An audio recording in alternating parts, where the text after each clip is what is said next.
എവിടെയെങ്കിലും ജനങ്ങൾ നിങ്ങളെ സ്വീകരിക്കാതിരിക്കുകയോ നിങ്ങളുടെ വാക്കുകൾ ശ്രവിക്കാതിരിക്കുകയോ ചെയ്താൽ അവർക്കെതിരെ സാക്ഷ്യത്തിനായി നിങ്ങളുടെ കാലിലെ പൊടി തട്ടിക്കളയുവിൻ.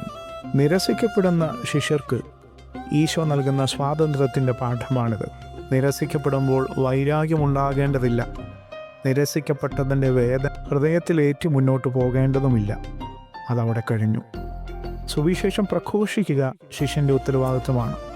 സ്വീകരിക്കണോ വേണ്ടയോ എന്നത് കേൾക്കുന്നവരുടെ ഇഷ്ടമാണ്. സുവിശേഷം പറഞ്ഞതിൻ്റെ സംതൃപ്തിയോടെ ശിഷ്യന് മടങ്ങാം.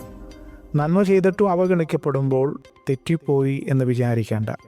ദൈവസന്നിധിയിൽ വിശ്വസ്തരായി നിലകൊണ്ടു എന്ന ആത്മസംതൃപ്തി ഉണ്ടാകട്ടെ.